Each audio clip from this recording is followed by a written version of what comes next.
So you tell us about where you've worked and what is your favorite country to work in, and what is it like working internationally versus working in the US for a largely US audience? What is it like elsewhere?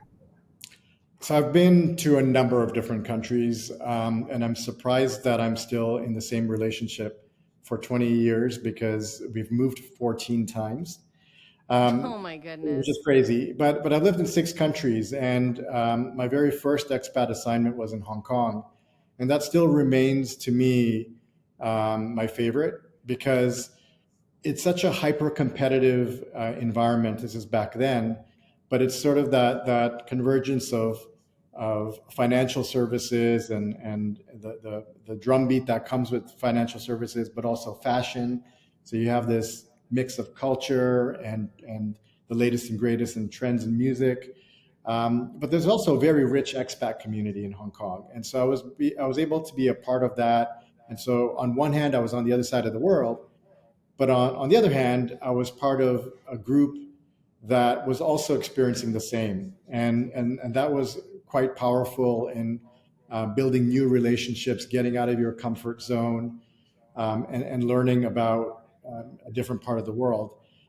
I've lived in Germany, as I mentioned. I've lived in Canada for most of my life. I've lived in Australia and Tanzania. Um, so I think, to your question, how does that compare to being just in the U.S.? So we are predominantly in the U.S., but we are also in the U.K. and Canada. And I think part of the reason why I got this role was that I bring a global mindset. And so although we are primarily a U.S. market, our growth potential and how we scale the organization is no doubt going to be international markets. And so that's something that's exciting because that doesn't happen overnight. Even though that might not be for 12 to 24 months, you have to start working on it now. The DNA of the organization has to evolve in order for us to be a more global organization. Wow. So tell us about the commitment that the organization has had to diversity and inclusion, and how those principles operate at a day-to-day level and in the long-term strategy at Equinox. What is your take on that? Yeah, so Equinox, I was a member 12, 13 years ago, when I was in Toronto. And so I didn't know much about them, to be quite honest. And when the search firm called me, I had to take a minute to really understand, the breadth and depth of Equinox Group. And within that, I also did a lot of research. And what I found was that the history for supporting DEI was much more organic. It wasn't driven off of um, targets or some type of compliance requirement. It was literally, the workforce is very open and collaborative. We call our workforce a community. You never hear rarely hear the term employees. It's all about the community. And we've Mm. got very rich and vibrant ERGs that are active. So there's always something every day, every week. There's something that the ERG is doing, and so it's very much part of the fabric. It's not sort of an event or episodic. It's just part of who we are. So you've seen, I'm sure, in the news this pulling away from interest or investment in diversity, equity, and inclusion. What has your response been internally? Have you had at the corporate executive level conversations about this? How is what you're doing different from others in your experience?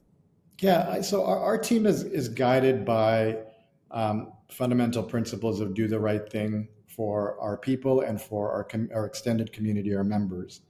And so we have been doing this for a very long time. We've got a very large, for example, LGBT community. We've got many employees who are trans. We've got significant diversity right across the board, and we respect that there are differences of opinions, but we all come together as a community and make sure that we are supporting the mission of the company and also respecting the differences, and not just respecting but celebrating the differences of our own community as well as the members that we deliver service to. Going back to the Equinox purpose, when you talked about it's not just fitness, it's life. I think there's a lot of organizations trying to find that balance between work and life, but beyond work-life balance, really bringing your whole self to work and finding fulfillment and wholeness at work. Is there anything that you are doing at Equinox internally that you think is innovative or different to help to speak to that mission? I mean, I'd have to say that we practice what we preach.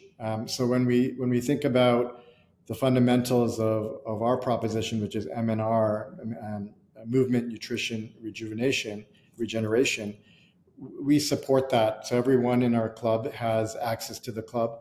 Everyone in our company has access to the club. In corporate, you see throughout the day people going downstairs. We have an amazing access to the Hudson Yards club, and people take advantage of that. But it's also through our app, we offer meditation and sound baths and all kinds of other resources that people can find balance in whatever way balance is for them. And for some people, that might mean taking half an hour during the day to get a workout in, and they shouldn't feel scared to do that or guilty to do that. It is an important part of investing in yourself in order to give to others. So you see that? You see people taking off in the middle of the day saying, I'm going to go get a workout in? Definitely, and it's not just certain levels. Our CFO loves to get in a SoulCycle ride during the day. I'm a morning person, so I'm one of those crazies who's at the club at 5 a.m. And I just find that that's my hour, and it's the way that I start my day. When I miss my workout, then my team knows that I'm a bit sluggish that day, and it'll probably be a tougher day for all of us. But I try to do that for myself first thing in the morning. So, are there any projects or initiatives that you're working on right now that are particularly exciting, or things that are coming up? One in particular is, it doesn't sound too exciting or sexy, but it is about re-onboarding a company. And where that came from is that we've gone through, especially hospitality in our industry, such a massive moment through the pandemic where the company almost flatlined and the industry was hit the hardest. So you've got people that were in Equinox group pre 2019, and then we've recruited a whole bunch of new people thereafter. And it seems that, and then we also in corporate, of course, have had hybrid work. So we've got different groups of people that have a different understanding of what Equinox really means. And one of the things that we wanted to think about for 2024 is how do we create a cultural moment for everyone to go through the gate together and create this common denominator of what do we stand for? How do we bring exceptional, legendary experiences for our members?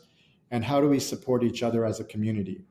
And so we're organizing in June this week of cultural experiences and events that are going to be the re-onboarding of the company.